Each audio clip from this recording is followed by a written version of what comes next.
오늘은 성경개관 제27-1강입니다. 왜 고레스는 유대인들의 귀한 조서를 내렸을까? 이 질문을 가지고 에스라 느헤미야 첫 번째 시간을 살펴보겠습니다.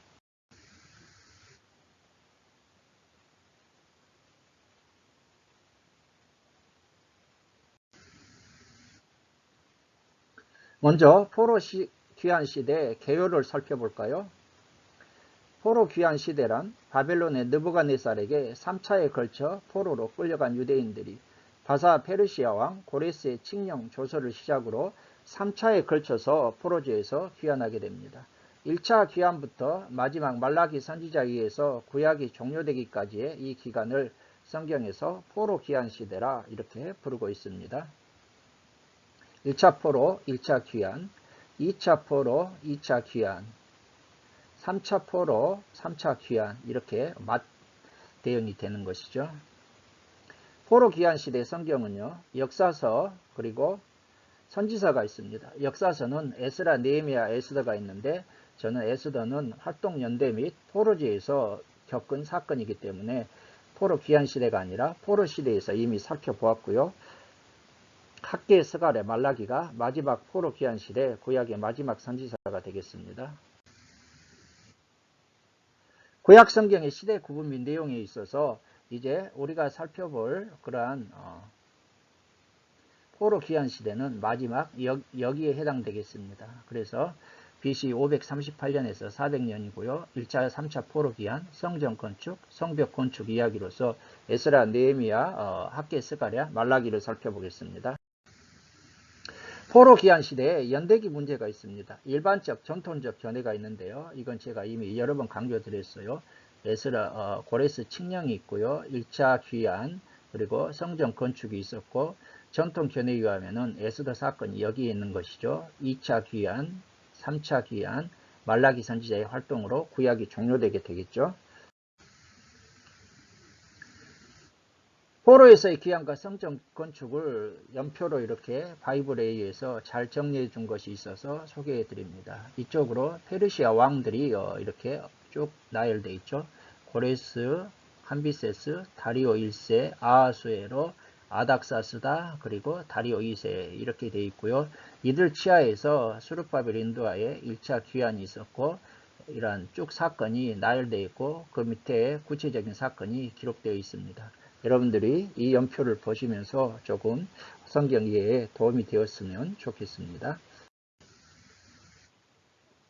그러나 새로운 견해가 있습니다. 이거 계속 다니엘 할 때부터 제가 설명을 드렸었는데 여기에 보게 되면 1차, 2차, 3차 포로가 있고요. 그 다음에 에스더 왕비 된 사건을 메대인 다리오 이때로 보고 있고요. 그 다음에 2차 귀환을 조금 일찍 보고 있죠. 에스라가 BC 515년 그리고 3차 포로 귀환을 BC 502년 느헤미야 시대로 이렇게 보고 있습니다. 자, 그러면 양측 견해의 주장을 한번 비교해 볼까요? 에스라 귀환 시기가 2차 귀환이지 않습니까? 전통 견해는 에스라 7장 7절부터 8절 바사왕 아닥사스다. 바사왕 아닥사스다. 여기에 있죠. 이때 7년으로 봐서 이때는 BC 458년이 되겠습니다. 그런데 새로운 견해는 페르시아 다리오 왕, 페르시아 다리오는 이때입니다. 이때 7년으로 봐서 515년으로 보고 있습니다. 왜 이러한 견해를 주장하게 되냐면 에스라 4장에 성전 건축을 방해한 왕들의 이름이 나오고 있습니다. 4장 5절에는 바사왕 고레스부터 바사왕 다리오, 그 다음에 6절에 아하수에로가 나오고 있습니다. 이 아하수에로가 나오고 있는데 에스더를 하면서 제가 이미 설명을 드렸었어요. 에스더 2장 16절과 17절에 나오는 아하수에로를 이제 기존의 전통 견해에서는 크세르크세스로 보고 있는 것이죠. 이쪽 크세르크세스로 보았다면은 새로운 견해에서는 이제 이것을 메데인 다리오다 이렇게 보고 있고요. 그 다음에 여기 에스라 4장 6절에 나오고 있는 아하수에르를 기존 견해에서도 크세르크세스로 보고 있는데 이제 새로운 견해에서는 아니다. 페르시아인 다리오다. 이렇게 보고 있는 견해 차이가 있고요. 7절과 23절에서 아닥사스다가 있고 24절에 바사왕 다리오 2년까지 성전 공사가 중단되었다고 나오고 있습니다. 그리고 6장 15절에 바사왕 다리오 6년 BC 516년에 성전이 완공되었습니다. 이것은 기존 견해나 새로운 견해나 똑같습니다. 자, 6장 14절이 그런데 문제가 되겠죠. 바사왕 고레스와 다리오와 아닥사스다의 조서를 따라 성전을 건축했다고 나오고 있습니다. 자, 그렇기 때문에 성전 공사가 바사왕 고레스부터 바사왕 다리오 2년까지 성전이 공사가 중단되었기 때문에 아닥사스다 할지라도요, 성전 완공 이전의 왕 가운데서 존재해야 한다는 것이죠. 그래서 고레스 바사왕 다리오 2년까지 성전이 공사가 중단되었고 다리오 6년에 성전이 완공되었기 때문에 이 아닥사스다도 성전 완공 이전의 왕 가운데서 이가 존재해야 된다. 그래서 이 문제를 어떻게 해결하냐면 새로운 견해는 고레스와 바사왕 다리오 2년 그리고 이 아닥사스다를 이 다리오를 수식하는 말로 보고 있습니다. 페르시아인 다리오의 왕의 칭호로 그렇게 보고 있는 것이죠. 또한 새로운 견해에 의해서 페르시아 다리오 7년 BC 515년으로 봐야 된다면은 성전 건축 후 제사를 드리는 최고의 전문가가 필요하다. 아닥사스다를 그런데 여기에 있는 이 아닥사스다가 아니라 페르시아인 다리오로 본다면은 에스라의 귀환 시기가 BC 515년이 되어서 성전 완공 다음해이므로 적절하다. 이러한 견해를 취하고 있습니다. 느헤미야 귀환 시기도요. 느헤미야가 이제 3차 귀환이죠. 전통 견해는 느헤미야 2장 1절에 아닥사스다 20년, BC 444년 또는 445년으로 보고 있는데 새로운 견해는요. 페르시아 다리오 20년으로서 BC 502년 좀 빨리 보고 있습니다. 느헤미야 7장 6절에서 7절 느부갓네살의 포로로 잡혀간 자들의 명단에 느헤미야가 나오고 있다는 것이죠. 그런데 여기에 대해서도 기존 견해는 느헤미야를 동명이인으로 보고 있습니다. 즉 느헤미야 7장 6절에서 7절에서 나오는 느헤미야는 총독 느헤미야서를 기록한 총독 느헤미야가 아니라 다른 사람이다 이렇게 보고 있는데 새로운 견해는 아니다. 70인역에서는 에스라 느헤미야가 한 권의 책이었다. 같은 시대 인물이다. 그래서 아닥사스다도 페르시아인 다리오로 보는 게 합리적이라는 것입니다. 느헤미야가 페르시아인 다리오 때 활동한 증거로서 느헤미야 7장 7절에 족보가 나오고 느헤미야 12장 10절 11절에 명단인내 예수아와 엘리야십이 나오고 있습니다. 그런데 느헤미야 3장 1절에 대제사장 엘리야십이 양문을 건축했고요. 느헤미야 13장 28절에 엘리야십의 손자 요아다의 아들 중 하나가 대적자 산발랏의 사이가 되었다고 했다. 이러한 족보들과 활동 내용을 볼 때 아니다. 느헤미야도 거의 에스라와 같은 시기인 이때 새로운 견해에서는 페르시안 다리오 20년으로 보는 것이 합리적이다. 이렇게 보고 있습니다. 고레스 조서 칙령 연도도요. 기존 견해, 전통 견해는 BC 538년 또는 539년으로 보고 있는데 새로운 견해는 BC 551년으로 보고 있습니다. 이렇게 주장하는 이유는요. 에스라 1장 1절에 페르시아인 고레스 제1년이라고 하게 되면 BC 539년이 맞겠죠. 그런데 5장 13절에 보게 되면 바벨론왕 고레스 원년이라고 나온다. 이것은 BC 551년입니다. 자, 그렇다면 바벨론왕 고레스라고 왜 표현했을까? 에스라서를 기록할 당시는 바벨론왕이라고 표현해도 문제가 없다는 것입니다.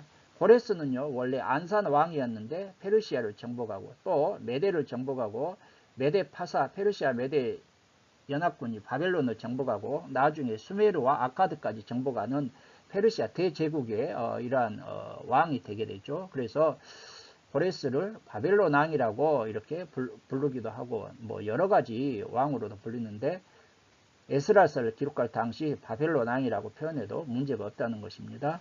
그리고 더 중요한 것은 고레스 원년인 BC 551년은 다니엘 70일에를 해석하는데 정확히 맞아 떨어진다는 것이죠. 다니엘의 70일에는 다니엘서 하면서 이미 설명을 드렸는데요.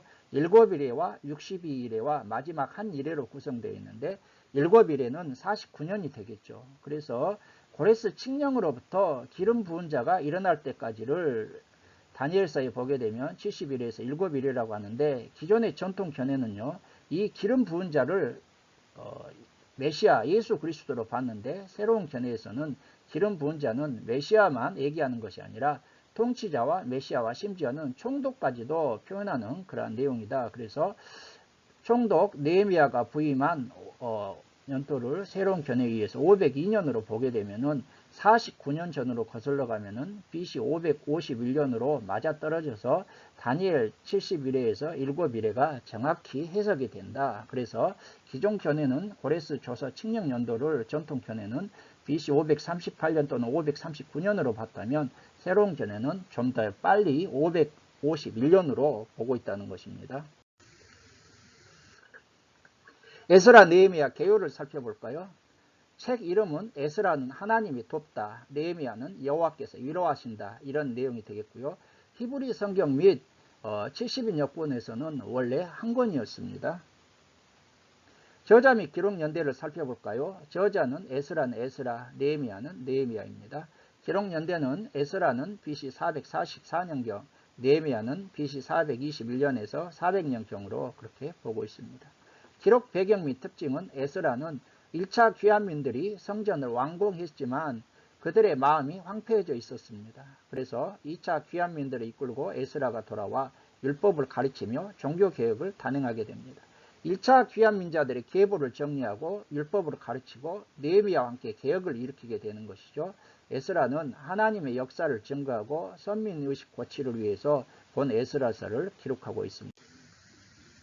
느헤미야 기록 배경을 살펴보게 되면요. 바사왕 아닥사스다의 술 간연장으로 지내다 예루살렘 성의 황무한 소식을 듣고 3차 귀환민들을 이끌고 귀환하게 되고요. 52일 만에 성벽 재건 등 12년 총독으로 일하다가 잠시 바사궁으로 돌아갔다가 다시 부임하게 됩니다. 에스라와 함께 신앙개혁에 힘쓰고 있죠. 핵심 주제는 에스라는 포로 귀환과 성전 재건이 되겠고요. 느헤미야는 성벽 재건이 되겠습니다. 에스라서에 나타난 그리스도는 성전 재건자 그리스도, 신앙개혁자 그리스도, 중보기도자 그리스도가 되겠고요. 느헤미야서에 나타난 그리스도는 비하하신 그리스도, 중보기도자 그리스도가 되겠습니다. 기본 구조는요. 내용에 의한 구조를 먼저 살펴볼까요? 에스라서는 두 부분으로 크게 구성되어 있죠. 1차 포로귀환과 2차 포로귀환. 1차 포로귀환은 1장에서 6장입니다. 1차 포로귀환 그러한 명단이 1장에서 2장, 성전 재건의 과정이 3장에서 6장, 2차 포로귀환은요 7장에서 10장, 2차 포로귀환, 신앙개혁 이렇게 이루어져 있고요. 느헤미야도 마찬가지입니다. 크게 두 부분으로 구성되어 있죠. 성벽 재건과 신앙개혁입니다.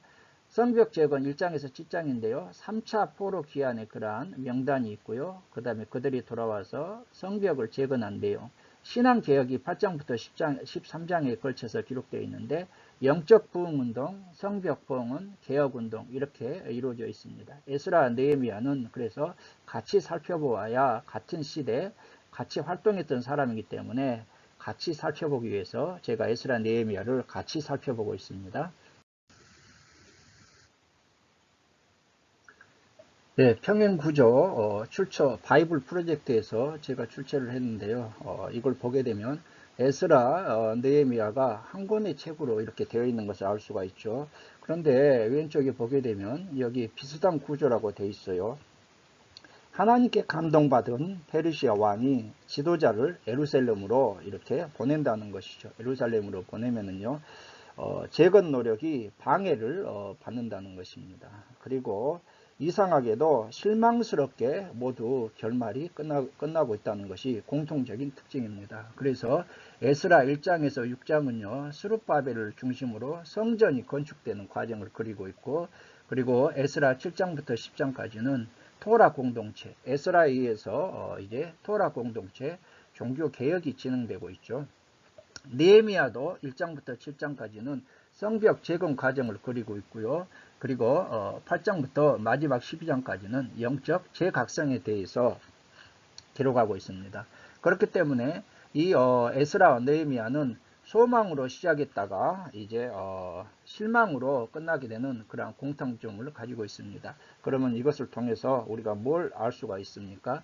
인간의 노력으로는 안 되고 새로운 마음가짐이 필요하다는 것입니다. 그래서 포로 귀환 이후에 왼쪽에 예언적 소망을 보게 되면 미래의 메시아 왕, 새 성전에 거하실 하나님의 임재, 열방에 임할 하나님 나라, 아브라함에게 하신 약속의 성취, 이런 것들을 소망하게 된다. 에스라 느헤미야에 대한 개괄적인 것을 살펴보았습니다. 에스라 내용에 대해서 살펴보도록 하겠습니다. 1차 포로귀환은 1장에서 6장의 내용입니다. 1차 포로귀환 1장에서 2장인데요. 1장은 고레스 왕의 조서와 1차 귀환 준비에 대한 내용이 되겠습니다. 바사왕 고레스가 조서를 때리게 됩니다. 역대하 36장 22절에서 23절, 1절부터 4절에 그렇게 되어 있죠. 감동을 받은 자들이 귀환을 결심하고 준비하게 됩니다. 감동을 받은 자들이 귀환을 했다 했어요. 다 돌아온 것이 아니라는 것입니다. 고레스는 총독 세스바셀에게 느부갓네살이 가져온 예루살렘 성전의 기물들을 돌려주어 가져가도록 배려하게 됩니다. 자, 여러분, 그렇다면 왜 고레스는 유대인들의 귀환 조서 칙령을 내렸을까요? 먼저 하나님 말씀 예언의 성취가 되겠습니다. 역대하 36장 22절에서 23절하고 오늘 에스라 1절의 말씀을 보게 되면 이렇게 되어 있죠.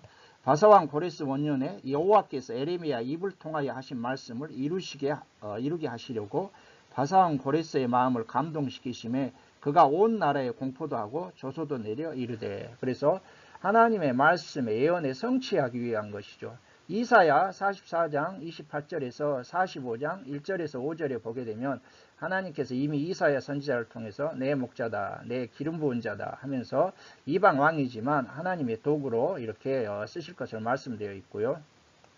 에레미야 25장 11절과 13절, 29장 10절에서 14절까지는 하나님께서 에레미야를 통해서 바벨론에서 70년 포로 생활한 후에 돌아오게 할 것을 이미 예언으로 말씀하셨습니다. 그래서 하나님께서 에레미야 선지자를 비롯한 그러한 하나님의 선지자들 통해서 주신 말씀의 성취를 위해서 이렇게 고레스가 마음을 감동시켜서 귀한 조서를 내린 것이죠. 그러나 또한 이 국제 정세 속에서 바사 페르시아 제국의 포용 정책이 또한 이것을 가능하게 했습니다. 에스라 6장 10절은 하늘의 하나님께 향기로운 제물을 드려 왕과 왕자들의 생명을 위하여 기도하게 하라, 이러한 구절이 나오고 있습니다. 즉 그래서 이 바사 페르시아 제국은 앞선 왕조였던 바벨론 제국이 억압 정책을 하다가 왕조가 빨리 끝나버리는 것을 보고서요, 이래서는 안 되겠다 해가지고 포용 정책으로 전환하게 하는 것이죠. 그 포용 정책을 쓰는 목적이 무엇입니까? 하늘의 하나님께 향기로운 제물을 드려 왕과 왕자들의 생명을 위하여 기도하게 하라. 우리가 이렇게 포용 정책을 취하면 저들이 자신의 신들에게 기도를 해가지고 우리 페르시아 제국이 좀 안정과 평안이 깃들 것이 아닌가, 이런 목적이 있는 것이죠. 그러나 여러분, 다니엘 등 유대인 공동체의 영향력도 무시할 수가 없다는 것입니다. 다니엘 1장 21절에 다니엘은 고레스 왕 원년까지 있으니라. 6장 28절은요, 다니엘이 다리오 왕의 시대와 바사사랑 고레스 왕의 시대에 형통했다고 나오고 있습니다. 자, 여러분, 그렇기 때문에요, 이 다니엘은 느부갓네살에게 포로로 붙잡혀가서, 이것은 바벨론 제국이죠. 또 나중에 벨사살 왕까지 쓰임을 받고요. 또 왕조가 바뀌게 됩니다. 메데 바사 연합군에 의해서 이제 바벨론이 점령당하고, 그래서 이제 메데 바사의 왕이었던 다리오 왕도 섬기게 되고요. 고레스 왕 원년까지 있었으니까 다니엘은 거의 여러 왕을 섬기고 두 개의 왕조가 바뀌었어도 거기서 그렇게 형통했죠. 그래서 다니엘이 한 사람의 영향력이 얼마나 큰가. 그리고 제가 다니엘 등이라고 표현을 한 것은요, 에스더도 물론 전통 견해에 의하면은 1차와 2차 포로 귀환 사이에 에스더 사건이 있었지만, 새로운 견해에 의하게 되면은 1차 포로 귀환 전, 그래서 메데 다리오 왕 때 에스더가 왕비가 되었다고 하게 되면은 에스더를 비롯한 이러한 유대인 공동체의 영향력도 굉장히 여기에 영향을 미쳤을 것이다, 끼쳤을 것이다, 이런 생각도 해볼 수 있는 것입니다. 이제 2장은 1차 포로 귀환자들의 명단 및 성전 재건을 위한 예물 혼납의 내용이 되겠습니다. 1차 포로 귀환자들의 명단인데요. 여러분 이 포로 귀환은요, 제2의 출애굽이다, 영적 공동체의 새로운 시작이다, 이런 관점에서 성경학자들이 바라보고 있습니다. 그래서 출애굽에 의한 이스라엘 백성들이 430년 애굽에서 돌아온 그 출애굽과 마찬가지로 바벨론 포로에서 돌아온 것을요, 제2의 출애굽이라 부르고 있고 영적 공동체의 새로운 시작을 의미하고 있습니다. 자, 1차 포로 귀환자들의 명단을 보게 되면은 이제 2절부터 20절까지는 혈통에 의해서, 21절부터 35절은 출신 지역에 의해서, 그 다음에 36절에서 39절은 제사장, 그리고 40절에서 42절은 레위 사람의 명단이 나오죠. 43절에서 54절이 느디님 사람인데, 느디님 사람은요, 레위 사람을 수종드는 사람입니다. 솔로몬 신하의 자손들이 나오는데 이들은 성전에서 일하는 종들의 후예들이고요. 느디님 사람이라고 나오는데 이 사람들은 솔로몬 신하의 느디님 사람과 솔로몬 신하의 자손은 솔로몬의 전쟁 노예들로 가나안 원주민들이고요. 종족의 계보가 불확신이라는 자들의 명단도 나오고 있습니다. 총수가 64절에 67절에 나오는데 이것은요, 느헤미야 7장 66절에서 69절에도 같이 반복적으로 또한 정리되어 나오고 있습니다. 총수가 49,897명이죠. 일반 회중이 42,360명, 노비, 노래하는 자 200명. 자, 그래서 여기에 나오고 있는 총수가요, 1차 포로민들의만 숫자인지 아니면 1차에서 3차까지 포함하는 포로민의 숫자의 총합인지는 학자마다 약간씩 견해 차이를 보고 있습니다. 1차 포로민들만의 숫자이다, 아니다, 1차부터 3차까지 포함하는 숫자이다, 학자들의 견해 차이가 있다는 것도 알아주시기 바랍니다. 성전 재건을 위해 족장들이 예물을 드리게 되고요.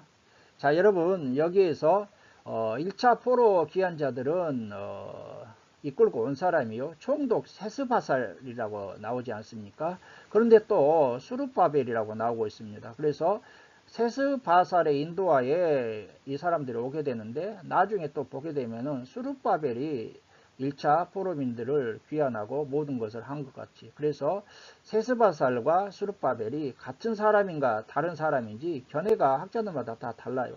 세스바살과 수룹바벨이 같은 사람이라 주장하는 사람도 있고요, 아니다, 다른 사람이다, 이렇게 견해가 다르는데 다른 사람이라고 보는 것이 좀 더 합리적인 것 같습니다. 1장 8절은요, 유다 총독 세스바살이라 이렇게 나오고 있는데, 자, 그렇다면 이 수룹바벨은 누구인가? 문헌을 제가 확인해 보니까 세스바살의 조카랍니다. 조카. 그래서 같이 돌아왔는지 아니면 이후에 돌아왔는지도 학자들마다 견해 차이가 있는데 조카라고 하고요. 세스바살은 수룹바벨이 모든 업무를 책임지게 했습니다. 에스라 3장 6절에서 11절. 그래서 학개서를 보게 되면 수룹바벨을 총독으로 언급하고 있고요.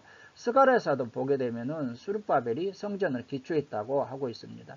1차 포로민들의 그러한 큰 역할은 무엇입니까? 성전을 건축하는 것이죠. 그래서 이 수룹바벨이 모든 성전 건축하고 이런 모든 일을 했기 때문에 수룹바벨을 성전이라고 부르고 있고, 수룹바벨을 이렇게 총독이라고 언급하고 있는 것이죠. 이제 성전 재건에 대해서 3장부터 6장이 말씀하고 있습니다. 3장에 성전 재건 공사가 시작됩니다. 기한 3개월을 제단을 쌓았고요. 다음에 2월에 성전 기초를 놓습니다. 이때 감동이 일어나게 되죠. 3장 12절을 보게 되면 제사장들과 레위 사람들과 나이 많은 족장들은 첫 성전을 보았으므로 이제 이 성전의 기초가 놓임을 보고 대성통곡하였으나 여러 사람은 기쁨으로 크게 함성을 지르니, 이렇게 나오고 있습니다. 그러니까 나이가 많은 사람들은 이전에 포로로 붙잡혀 가기 전에 솔로몬의 그러한 화려했던 성전을 기억하고 보았던 사람들이 아닙니까?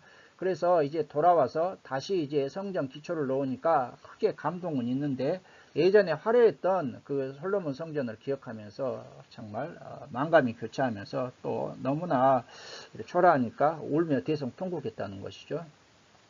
4장은 대적들의 방해와 성전 재건 공사가 중단되는 내용이 기록되고 있습니다.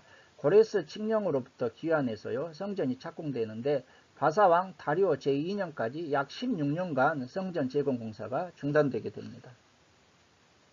왜 여러분 그렇다면 성전 재건 공사가 중단되었을까요? 먼저 대적들의 방해를 우리가 생각해 볼 수 있습니다. 유다와 베냐민의 대적이라고 나오고 있습니다. 이들은 사마리아인들이죠. 사마리아인들은 이제 아수르가 북이스라엘을 멸망시키고 이방에서 데려왔던 그러한 사람들입니다. 그리고 유다 함나구 남아있던 자들의 후손들도 포함한다, 이러한 견해도 있습니다. 이들이 우리도 함께 성전을 건축하게 해달라고 요청하는데요. 1절과 2절. 왜 그랬을까요? 자신들도 이제 이 유대인들에게 정통성을 인정받고 자신들도 여기에서 소외받기 싫다. 자신들의 기득권도 그래야 계속해서 주장할 수 있을 거 아닙니까? 자, 수르바벨과 예수아를 비롯한 지도자들이 3절에 보니까 이것을 거절하게 됩니다. 왜 그럴까요? 아수르의 이주 정책에 의한 혼합 혈통들, 막 이방인과 유대인들이 막 섞여 있지 않습니까? 그리고 종교 혼합주의자들, 이들은 자신들의 믿던 이방 신도 섬기고 그 다음에 여호와 신앙도 가지고 완전히 종교 혼합주의자들입니다. 이들이었기에 유대인들이 이들을 잡족으로 그렇게 여기면서 안 된다. 너희들은 성전 재건에 참여할 수 없다. 나중에 느헤미야가 성벽을 건축할 때도 같은 현상이 일어나게 되죠. 그러자 대적들은요, 바사왕에게 조서를 올려가지고 방해를 합니다. 바사왕 고레스부터 바사왕 다리오 2년까지 성전 공사가 중단되었다고 그렇게 기록되고 있는 것입니다. 자, 두 번째, 왜 성전 재건 공사가 중단되었습니까? 유다인들의 생활고 때문이죠. 자신들의 집을 꾸미기에 몰두했다. 하나님께서 가문과 기근을 내렸다. 학계 1장 7절에서 11절. 비록 꿈을 가지고 이제 예루살렘으로 돌아왔지만은 보니까 너무 힘든 것입니다. 그러니까 대적들의 방해도 있고 유다인들의 생활고도 겹쳐가지고 결국은 성전 재건 공사가 중단되고 말았다는 것입니다. 재건 공사 재개와 총독의 상소의 내용이 되겠습니다. 선지자 학개와 스가랴 선지자의 동료와 스룹바벨과 예수와의 용기로 성전이 다시 공사가 재개되죠. 그러자 보고 있던 대적들이 다리오 왕에게 상소문을 올립니다. 성전 재건의 합법성을 알아보고 우리가 어떻게 처리해야 할지를 그렇게 물어보는 것입니다. 자, 여러분, 그렇다면 왜 성전 재건 공사가 재개되었을까요? 학개의 스가랴 선지자의 동료로 용기를 얻은 것입니다. 학개와 하나님께서 스가랴 선지자를 보내가지고 왜 성전 공사를 하지 않느냐고 독려하고 용기를 얻었고요. 5절에 보게 되면 하나님의 도우심이다. 그래서 하나님께서 도와주셨다는 것입니다. 6장은 다리오 왕의 조서와 성전이 완공되는 내용이 되겠습니다. 그래서 이때 만들어진 성전을요, 스룹바벨 성전이다, 제2성전이라고 불리우게 됩니다. 이제 솔로몬의 성전을 솔로몬 성전 제1성전이라 하고요, 바벨론 포로에서 돌아와서 재건했던 성전을 스룹바벨 성전 제2성전이라 하고, 나중에 이제 헤로당 시대에 헤로당이 또 성전을 또 이쁘게 꾸미죠. 그것을 헤롯성전 제3성전이라고 그렇게 불리고 있는 것입니다. 다리오는 메대 앙메다 궁성에서 예전에 고레스 왕이 내렸던 조서를 이제 확인하게 되죠. 만약에 이 고레스 조서를 확인하지 않았으면은 이제 성전 재건을 할 수 없는데, 고레스 조서가 확인되자 성전 공사를 후원하라는 이러한 조서를 다시 내리게 됩니다. 그래서 성전을 완공합니다. 다리오 왕 6년 아달월 3일이다. 이때는요, BC 516년 성전 착공 후 20년이 되겠습니다. 성전 복원식과 6월절을 지키게 됩니다. 스룹바벨 성전이 재건되는 그 연표를 바이블에 의해서 제가 발췌해 놨는데요. 뭐 특별한 것은 없고, 자, BC 536년에 스룹바벨 성전 재급 작업 시작과 그 다음에 중단이 되게 되죠. 그리고 BC 520년에요, 성전 재급 작업이 다시 재개가 되어서 BC 516년에 예루살렘 제2성전 스룹바벨 중심이 되어서 재건했기 때문에 제2성전이다 완공되었고요. 이제 458년 에스라 귀환과 성벽 준수, 이건 나중에 또 살펴보도록 하겠습니다. 자, 이제 7장부터 에스라 7장부터 10장까지는 2차 포로 귀환에 대한 내용이 되겠습니다. 7장부터 8장이 2차 포로 귀환이고요. 7장은 에스라의 귀환 및 아닥사스다 왕의 조서에 대한 내용이 소개되고 있습니다. 자, 여러분 그렇다면 왜 에스라는 귀환했을까요? 에스라가 귀환할 때 에스라에 대해서 좀 살펴볼까요? 제사장 아론의 16대 손입니다. 에스라는. 그리고 율법에 익숙한 학자로 왕의 신임을 받았다는 것이죠. 그래서 왕의 신임을 받아서 이제 2차 포로민들을 이끌고 돌아오게 되는데요. 이때가 아닥사스다 왕 제7년 초하루에 길을 떠나서 제7년 다섯째 달에 예루살렘에 도착했습니다. 거의 5달 이상 걸리는 것이죠. 귀한 목적은 무엇입니까? 율법을 연구하여 준행하며 율례와 규례를 이스라엘에게 가르치기 위함이다. 이제 1차 귀환민들이 와서 성전을 재건해 놨는데 그들의 성전과 뿐만 아니라 율법이 필요할 거 아니에요. 그래서 그것을 가르치기 위해서 에스라가 귀환하게 되는 것입니다. 8장은 2차 귀환자들의 명단과 귀환 과정이 소개되고 있습니다. 자, 2차 귀환자들의 가계별 명단과 숫자가 나오고 있는데요. 남자가 약 1496명, 레인 40명, 성전 일꾼들이 220명 포함해서 이렇게 추정하다 보니까 약 5,000명으로 그렇게 성경학자들이 추정합니다. 왜 그럴까요? 아이들도 있고 뭐 아내들도 있고 그럴 거 아니에요. 그래서 약 5,000명이다 이렇게 추정하고요. 귀환 과정을 보게 되면 레위 사람들을 찾았습니다. 왜? 에스라가 가서 율법을 가르치고 하려면은 레위 사람이 필요하는데 2차 귀환자들의 명단을 보니까 레위 사람들이 없는 거예요. 그래서 레위 사람들을 찾고요.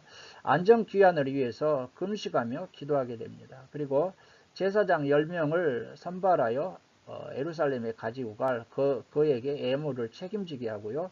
하나님의 보호하심으로 무사히 예루살렘에 도착하는 그러한 내용이 8장에 소개되고 있습니다.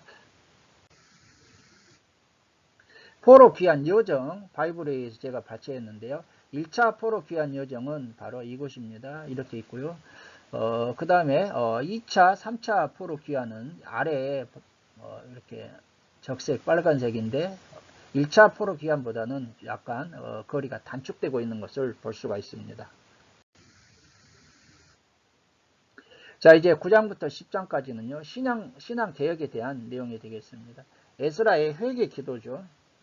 에스라가 예루살렘에 돌아온 후 약 4개월 보름 정도 되었을 때 일입니다.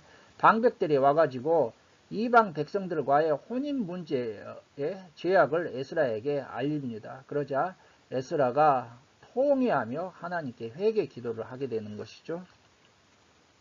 10장에서 백성들의 회개와 개혁운동이 소개되고 있습니다. 백성들이 회개합니다. 그리고 총회를 소집해서 결의한 사항이 무엇이냐면 이방 여인들과 결혼한 명단을 조사하자. 그리고 이방 여인들을 다 내보내자. 그러한 결의를 하게 되고요.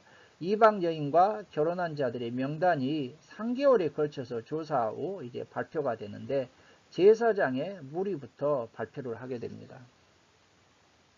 자, 왜 이방 여인과 결혼한 자들의 명단을 발표했을까요?